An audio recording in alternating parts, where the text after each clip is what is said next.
Hi folks, it's Regina at Solutions 8. So today I'm going to talk to you about how to reverse engineer your ROAS goal in order to come up with a Target CPA goal. Now, this might be relevant to you if you're an e-commerce company, you want to do a search campaign as well as your shopping campaigns, of course. If you have a search campaign and you've been running it for about 45 days, you have quite a bit of conversion data, you've let it do what it's going to do and collect all that data, and now you're ready to put a goal on it, put a leash on it. So we're going to add a Target CPA goal to this search campaign. Problem is, e-commerce company might only know your ROAS goal. So we're going to reverse engineer that ROAS goal, come up with a Target CPA so that our search campaign is in line with our shopping campaigns, and the entire account is sort of aiming towards the same overall ROAS. So here's what we're going to do. There's a formula for this. The formula is average cart value divided by your ROAS goal in decimal form. Okay, so we're gonna first find our average cart value. How do we do that? We're gonna use custom columns. So this is my search campaign here, and I actually have 30-day window pulled up. You want to make sure you have a good chunk of time pulled up, at least 30 days that you're looking at of data. Now, don't look at the most recent 30 days because there's most likely a conversion delay in the past week between the time when someone clicks on the ad and the time when they actually convert. So you don't want to look at recent data almost ever because your conversion value will be incomplete. You've spent the budget on the click and you have not received the conversion value yet. So make sure you're looking a little bit into the past and make sure you have at least 30 days pulled up as your time window. This is important because it's going to affect our averages when we go and we find our average cart value. Okay, so what we're going to do is click columns, modify columns. I'm going to go to the bottom here and click custom columns, add one.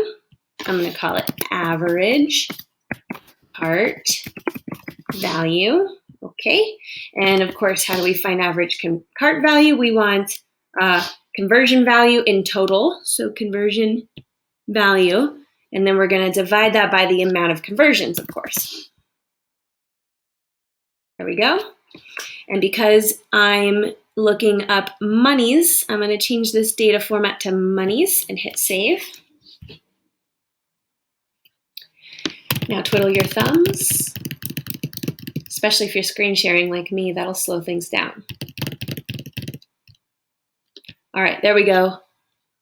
Now I'm going to attempt to hit save, but my face is in the way. Here we go, apply.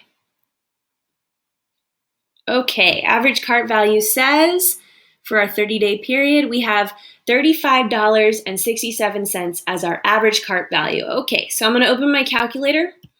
And I'm going to do average cart value $35.67 divided by my ROAS goal in decimal form. So my ROAS goal for this account is 250%. I'm going to convert that to 2.5 because that's the decimal version of 250%.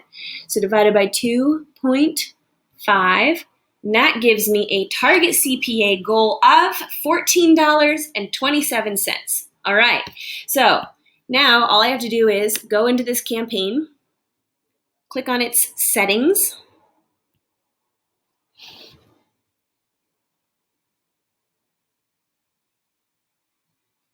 and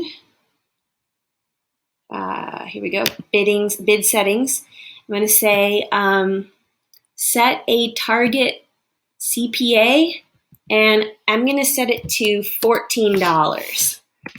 I'm not going to do $14.27 because mostly laziness. But also I want to aim a little bit aggressively, 27 cents aggressively here. All right. Now, that's good. Now this campaign over the 30 days, I think its cost per conversion was actually 17. So I'm setting a $14 goal. That's only luckily is only $3 off from what it's been getting as an average so far. So hopefully setting that goal will wake it up and tell it, hey, don't get 17, get 14. And then I'll be at my goal.